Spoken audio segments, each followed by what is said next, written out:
Institute of Technology and a Master of Arts from the Maxwell School of Citizenship and Public Affairs at Syracuse University. Bob also serves on a number of boards, including the SUNY Board of Trustees, Chairman, AIM Photonics Leadership Council, Center for Government Research, Business Council of New York State, Avangrid, and others. So please join me in a warm Rochester Rotary welcome for Rotarian Bob Duffy.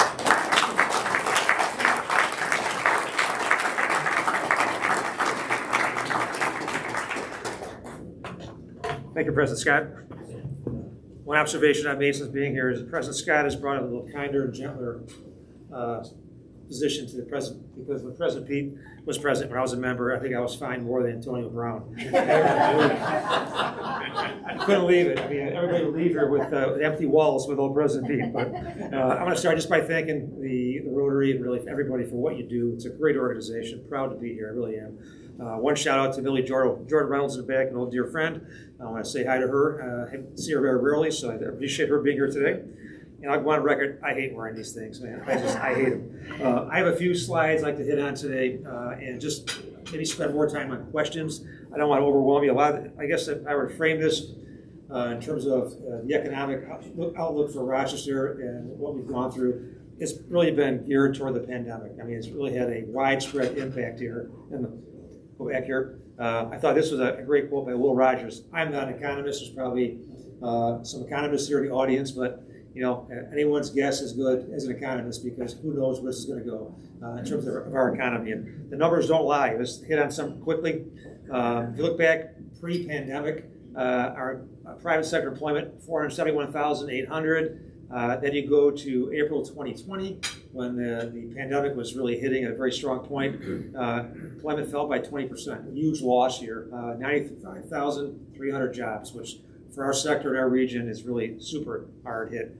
The sectors, you can see, numbers yourself: leisure, retail, trade, healthcare, professional business services, and manufacturing. So very few are really spared by some of this during the pandemic. Look at the unemployment, kind of track that from April 19th through November 21st. We're making a comeback because we've gained about 80% of those jobs back so far, but we are not back to where we were pre-pandemic, but we're getting there slowly but surely. I'll talk about that in a minute, but just looking at the unemployment percentages, the labor force numbers, and unemployment going from the 19 to 21. And you know, I think look at April 2020, unemployment was 16%. Those numbers are staggering.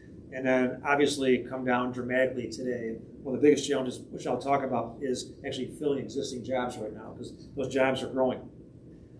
So again, market here gained back 80% of those jobs to date, which I think is a testament to our businesses, our companies, our universities, everybody here, you know, not-for-profits as well.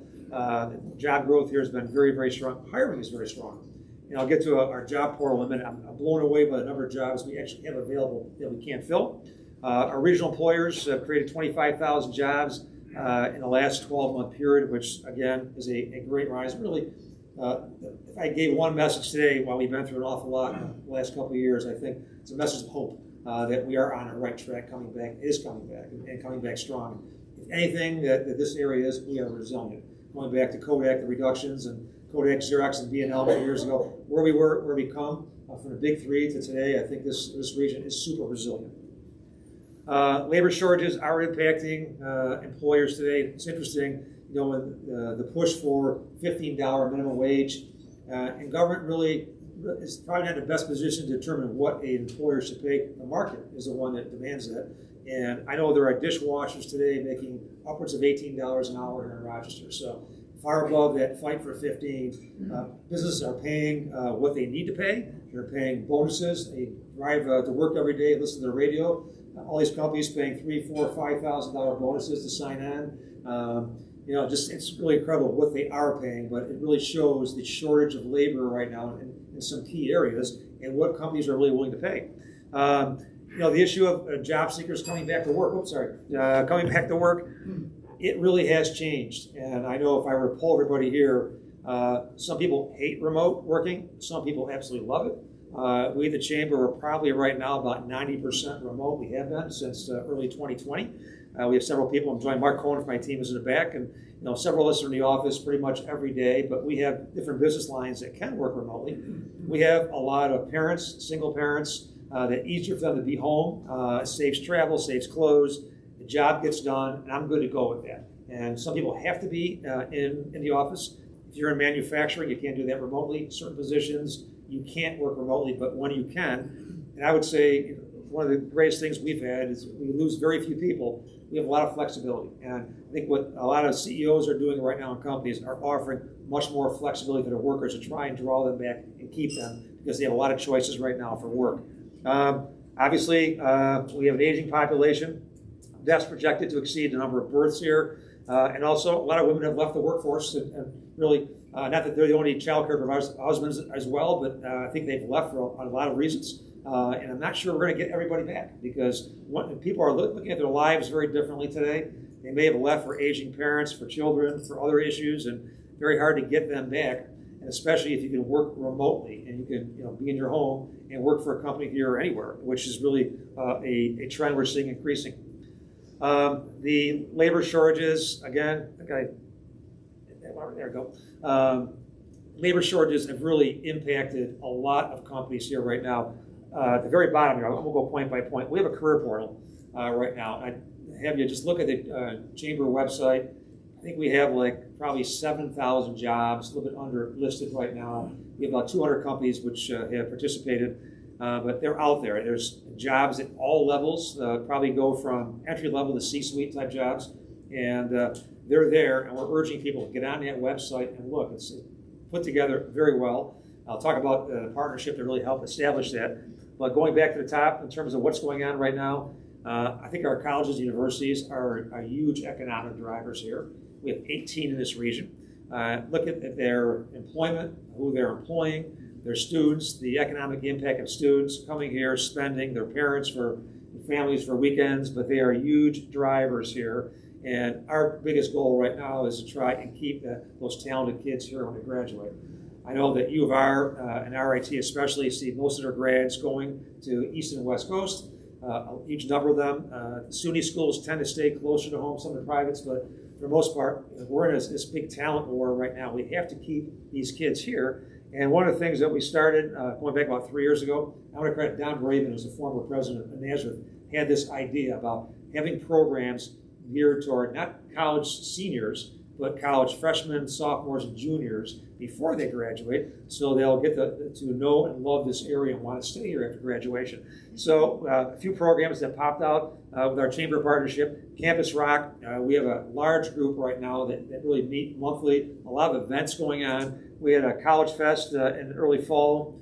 If you're at Innovation Square, the old Xerox Tower, which I have to give a shout out to Andy Galena and his team, are doing a phenomenal job developing that. But RIT and U of R both have students committed, along with a couple of SUNY schools, at that tower. 5,000 students showed up downtown on a Saturday and spent the whole day downtown. A lot of entertainment going on. A lot of companies came in. A lot of companies they were recruiting. But it was a tremendous outpouring of support from both the students, the universities, and the business leaders. And more to come with that in the future, because it's one thing we really don't do very well, is keep these students here. We have to recruit. It's a competition. And I do think here, because we might not have some of the glitz of LA or the Silicon Valley in New York City and the coast, but what we do have is a very affordable way to live here. Housing, cost of living for the most part, not taxes, but at least housing and cost of living, things like that are much more affordable than buying a house at either of those locations on the coast. And I mentioned a career portal here. Check that out. I think it's phenomenal in terms of the jobs that are listed and the companies that are participating. Partnerships are keys. I think in terms of looking at ways that we can create more partnerships with companies here. We're on a call with the Lieutenant Governor last week. We have these regional councils, 10 of those around the state, and they approve projects. And actually, it's a pretty good system. I think it's really done a lot here in the past. But one of the things we're looking at, how can we do a better job area to area, region to region, with supply networks and creating customers for, say, from the Finger Lakes to New York City or North Country. We have not focused on that as much. That's something that we're trying to plant that seed to create, as opposed to just being project-oriented, be much more about economic growth-oriented, try and create these relationships. I guess mention some of the keys here. Our local, regional, national companies are terrific. Healthcare, I'd say this, having been around, and those of us that travel around a little bit around the state, around the country, our healthcare system, and God bless URMC and Rochester Regional, we have, I think, the best healthcare system here for a community our size of any place in the country. We're not New York, we're not LA, but I'll tell you what, those two systems are fantastic. And from a personal point of view, having been on these calls almost on a daily basis during the height of the pandemic in 2020, I know how much they compete. They do compete very strongly, sharp elbows with both organizations because it's a business. But they came together, and kudos to Mark Taubman, and actually we just lost Eric Bieber. Eric retired, is heading out west, but for both those organizations that put competition aside and watched on a daily basis them sharing resources, pulling together, really trying to support this community. And we're very lucky to have them both. We really are. And not only are they great healthcare system, they're huge economic drivers. They recruit talent here. They bring a lot of people to this area, high-powered surgeons, other healthcare professionals. So overall, it adds tremendously to our economy. We have a 9-county footprint. We sometimes forget that, but our region, Rochester is the hub, and it's super important. One of our key areas right now to focus on is downtown development. Very proud to see Malik Evans step in as mayor, and he's starting to get sworn in the other day. You watched him get sworn in. I thought, great touch. One of his sons swore him in. His other son and wife were at his side. I thought, beautiful touch. If you know Malik, he's one of the most decent, honest, good people you ever want to meet. U of R grad, grew up in the South Wedge area of Rochester. I think, one thing we should have, hopefully, a lot of faith and hope and get behind and support him, because he is going to be critical of driving change, because the city is the hub. It's a hub for the entire region. And I know we have a couple of chiefs here, and quite frankly, one of the biggest impacts for economic development is public safety. And we have record homicide rates and violence. And if you've read the news, a 14-year-old kid just shot, and I think yesterday, going to a store over in the northeast part of the city. Those things are not just terribly impactful for the families, they're impactful for the economy. People are afraid to drive down the street, afraid to do business with companies, afraid to move here. If I were to just make a point, if you look at the last year and a half, we've had more bad news hit local and national levels than I think we've had in a long, long time. This is such a great community. I mean, it really is. And I think we have to overwhelm the bad things. You can't stop those from happening, but overwhelm them with good things. There's so much good here to promote. And the Rotary is a perfect example of great things that get done by leadership in this community for all the right reasons and for great causes. So just a couple thoughts in terms of partnerships. Just a couple things before I take questions. I didn't want to overload it with a bunch of data. A couple of things that I just would point out. First of all, I do think we're on the right trajectory. So a group called Rock 2025, I want to give Rob Sands credit from Constellation Brands. I didn't mention on here, but Constellation Brands moving downtown. They're going to be probably in that building, I believe, the old Lawyers Co-op building, within 2 years. Knowing Constellation as I do, it'll be a world-class building down there. It'll be fabulous. 350 more people coming downtown, working there every day. Great shot in the arm. Constellation could have gone anywhere. They're leaving a beautiful facility out in Victor. But I credit the Sands family and their CEO, who's actually in Chicago, for driving that change. So that's one of the things like that do absolutely make a difference for Rochester to come down and do that. But this Rock 2025 partnership that's going on, it really is modeled after a visit we took to Columbus, Ohio about 3 years ago. You have the Chamber, you have GRE, Rochester Downtown Development. You have all these organizations now, Empire State Development, the state, all working together. And I think in the past, we were all going our separate directions. Everybody was in different lanes. And sometimes in Rochester, one of our downsides is we compete with each other, not with the outside. I think we found ourselves competing with each other, which really makes no sense. But this partnership, it raises a lot of private money. It really is promoting and really helping to drive some of the changes that we're seeing here. And Rob kind of drives it. A lot of business leaders, maybe some in this room, have already contributed and been a part of it. I think it's a great group. We meet pretty much on a bi-weekly basis, but people are pulling together, and I think it's trying to really drive change and keep the positive momentum going. The pandemic, I think, took a lot out of us, but we're coming back. We really are. I mentioned before Kodak. I'm not sure how many people here worked at Kodak. My wife is a 20-year Kodak worker. My father-in-law, he's 93. I think next week was a 40-plus year worker. We read about her, all the things about Kodak, and as Kodak downsized and all how terrible things were. But you know what? That Kodak talent is still here. It's still around. It is everywhere. And one of our members started off, he was an engineer from India, came here, worked with Kodak, As they were starting to downsize, he left. 3 or 4 people went with him. He formed a company with a $100,000 investment. I think he's well over $100 million today. He's a global company. And it's things like that talent that stays here. He could headquarters a company anywhere. He's in Rochester. And we see a lot of those cases everywhere I look in companies. There's somebody from Kodak. It could be a CEO, a CFO, researcher. There's some connection there. And I think as opposed to looking at the bad things, Kodak was a gift that keeps on giving. They did really help produce a lot of the economic strength that we have here today. Even though they downsized as a company, and they're still alive, they're still going at it, but the talent is everywhere. And I just think that we look at here, and we have all choices to live other places. And I'm not going to ever defend taxes anywhere. We have a lot of relatives in other parts of the country that talk about what they pay for property taxes. I think government has to be much more focused. You can't have an outlying of people that we've seen, people moving out of state. We all have colleagues right now that they live in Florida or someplace else for 6 months of the day and come back. Why? Because of the tax situation. They take that wealth with them. They end up investing in philanthropy elsewhere. And I do think much more thoughtful policy-making direction will be helpful for our state because it's not going to end. And you can't govern by ideology. You have to govern really with a sense of what you want to accomplish. And it's great to say tax the rich. Sounds great. I think everybody should pay their fair share of taxes. But if you put an extra burden on somebody because of their success and wealth, they're going to move elsewhere. They're going to take that money with them. And with that goes all the not-for-profits, the philanthropy that they give here goes elsewhere. And I think people have to look at that. And also the income tax. You look at the people that have left this state, and the income tax coffers go down. At some point, all the great policies that people think of are going to be absolutely unaffordable because those that have created wealth will have left. They don't want to lose what they have. And I think there's a way of creating a much fairer system. And very tough to do that in an election year coming up, and we find ourselves in that where, in many ways, the far left and far right are kind of controlling the message, where I believe most people are in the middle. They're moderate, they're in the middle, and I think we have to be much more thoughtful if we're going to grow this economy. Last point on this, Mark has heard me bring this up. We don't do this in the state very well. Our state is really dominated by population, but downstate. If you look at the Assembly and the Senate, for the most part, the strength of our government is pretty much people that live in New York City, the metro area, Long Island.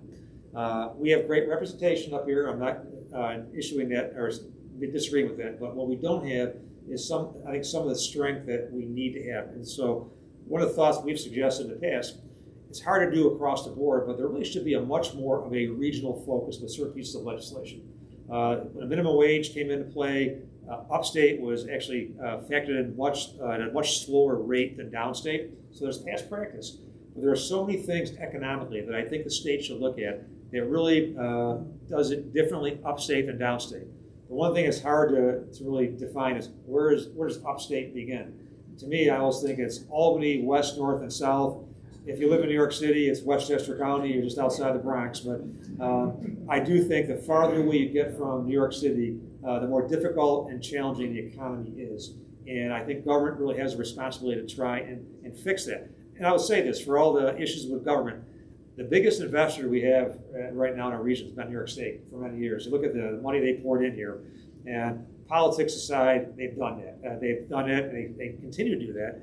Our universities, our businesses, Constellation could have moved downtown without help.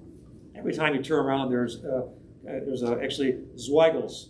We love Julie Camardo and what she does at Zweigels, but they were facing an expansion, and it was almost deemed unaffordable. She did not get help from the state. She was being lured by another state in the south, and I think if she went south with that expansion, she might not have come back.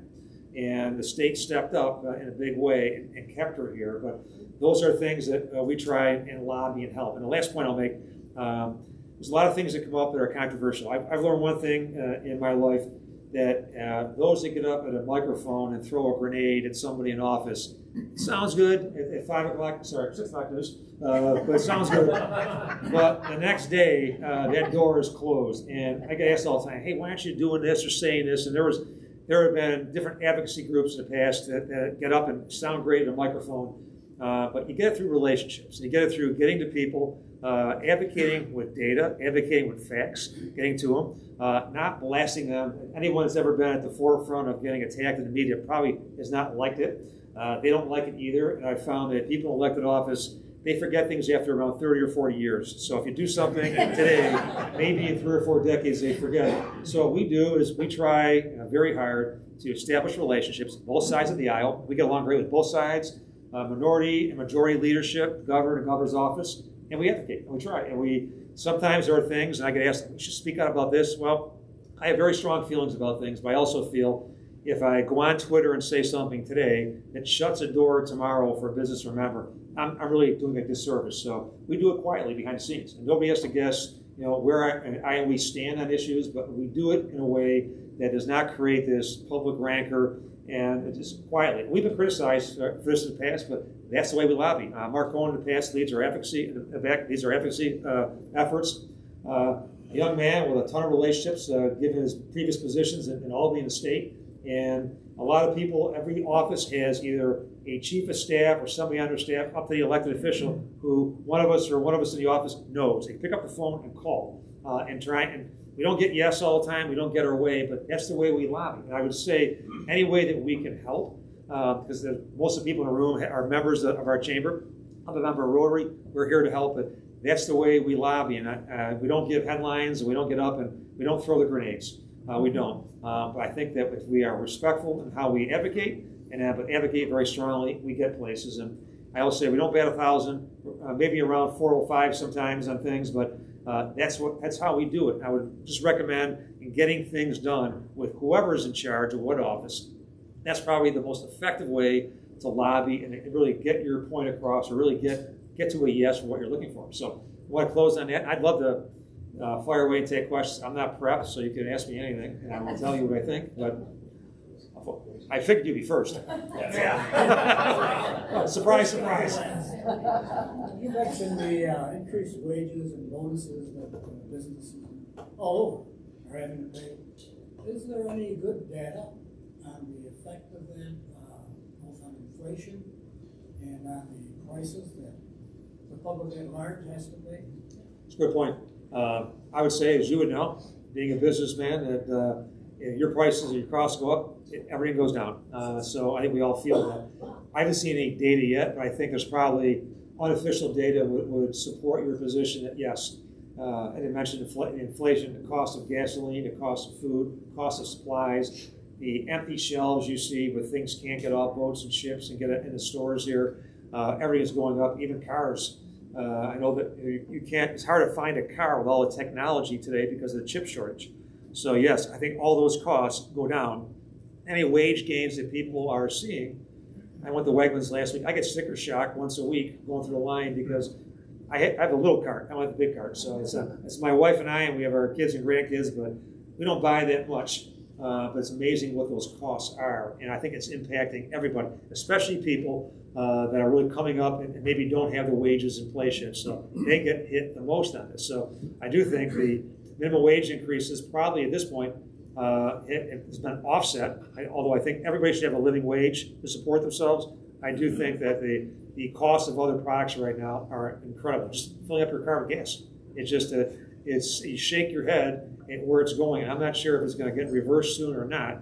We've been through it before, but it's a very tough situation. But we'll look for that data and try to see if we can get any. I don't have any right now, just anecdotal stories.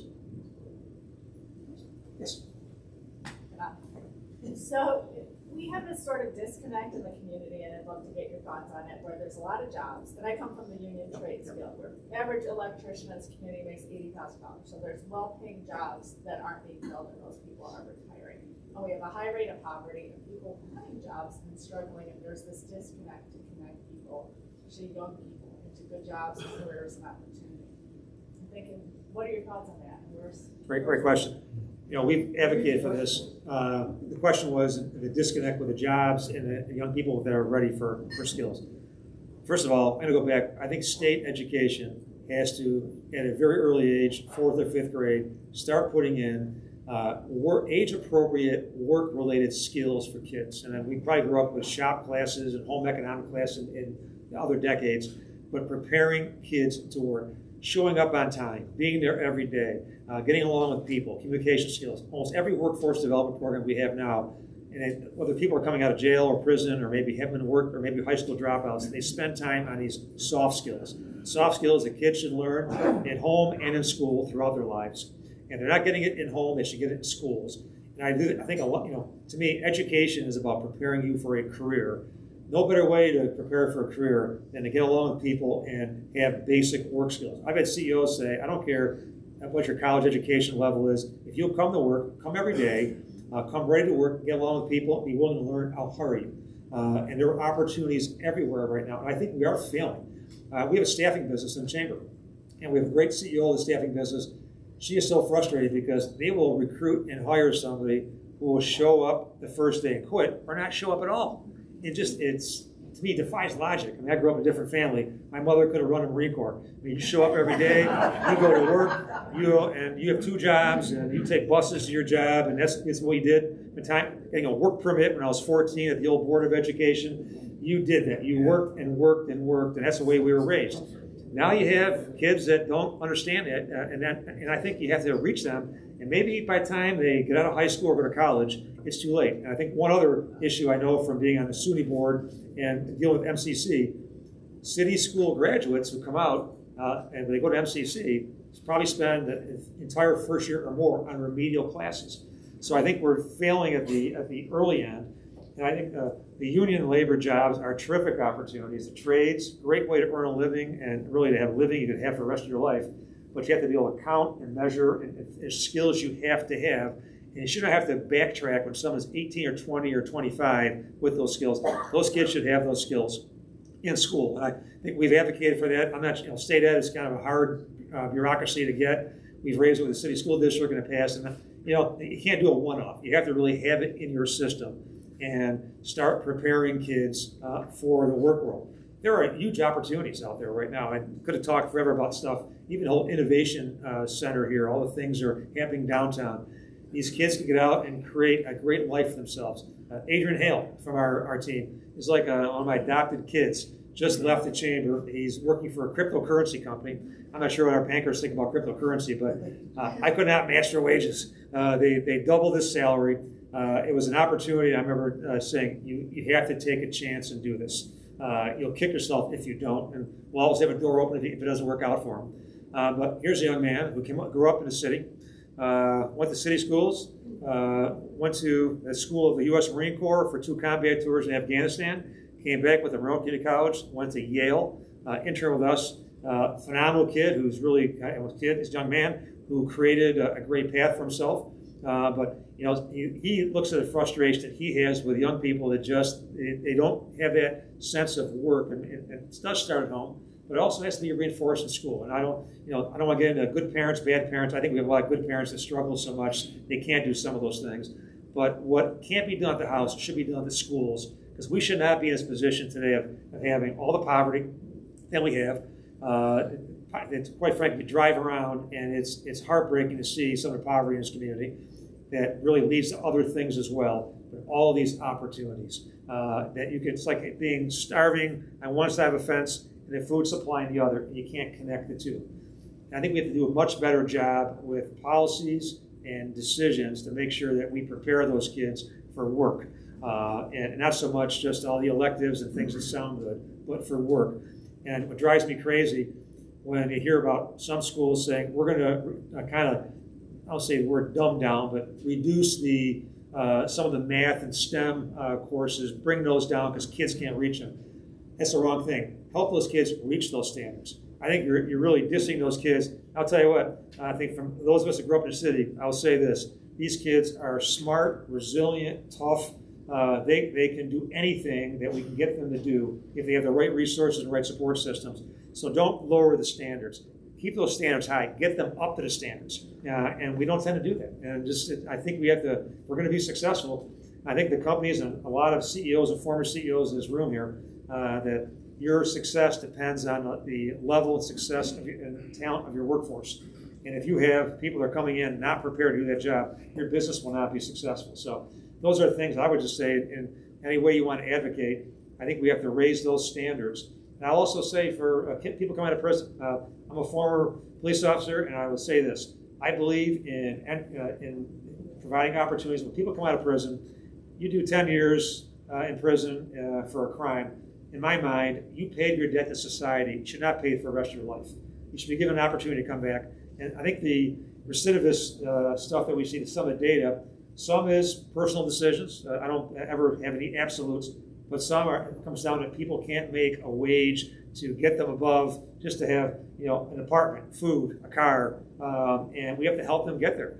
To me, it's much cheaper getting them, coming out, getting them into a trade or a job where they can work. We even, as Mark would remember, we pointed out with parole. I sat at a meeting with a number of people that were parolees like 3 or 4 years ago, and I was telling my wife this over the weekend. And when these guys would say, I'm working, and all of a sudden my parole officer would come into my place of business. No one knew I was on parole. He comes in, talks to my manager. Everybody's looking at me a little differently, looking at me differently. Maybe I won't get a promotion. And we do stigmatize these folks often when, you can verify employment with a check stub or a tab. You could verify that person is working.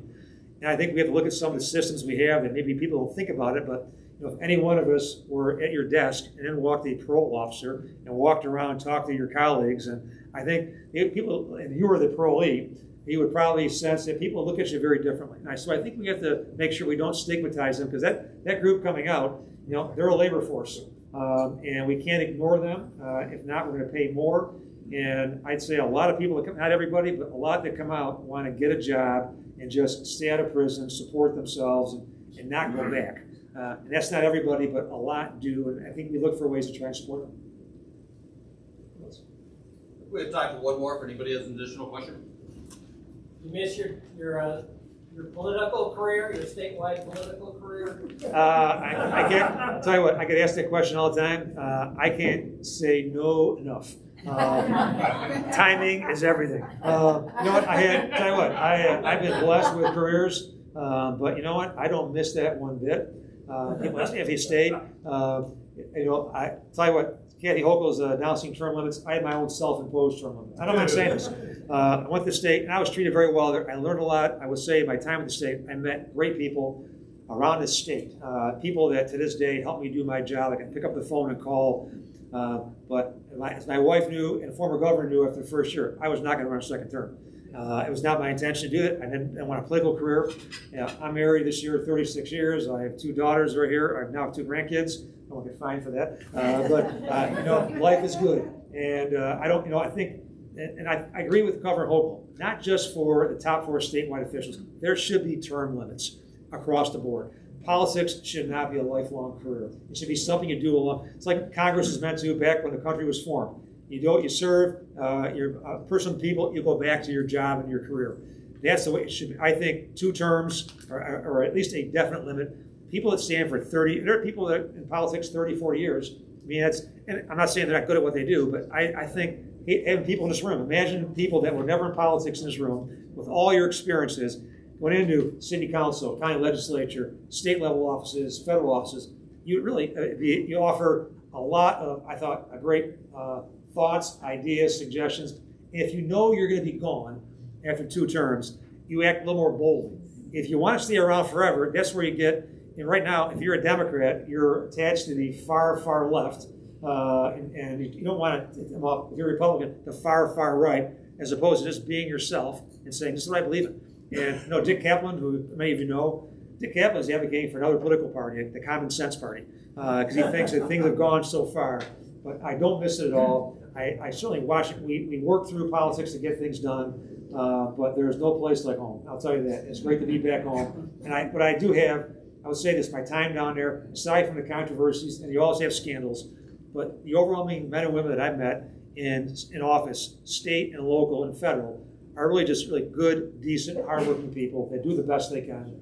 But I'll leave with this. Michael Bloomberg, the former mayor of New York City, we were in a group together as mayors. I remember he said one time, Bob, the 3 priorities of an elected official are? I said, what are they, Mayor? And he says, number 1, to get reelected.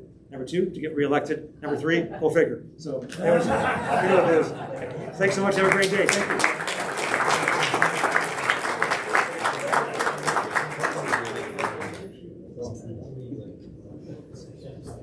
Bob, thank you. I knew you were going to finish with that.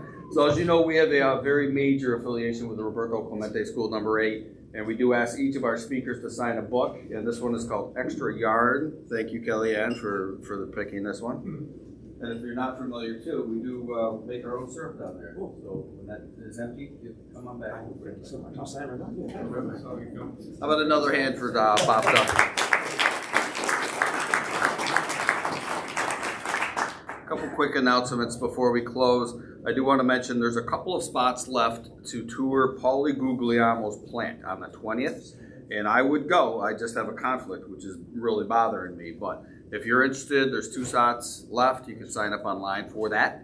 And then for those of you that may have missed it and spoke or didn't see her coming in, that's right, she's looking at me saying, is he going to make me come in? Heather Rossi, welcome back to Rochester Rotary.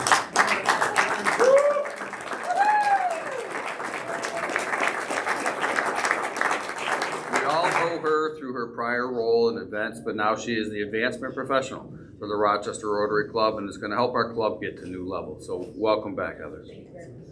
Very, very happy to be back. Nice to see you. So next week we do have, we're going to be right here on the 11th.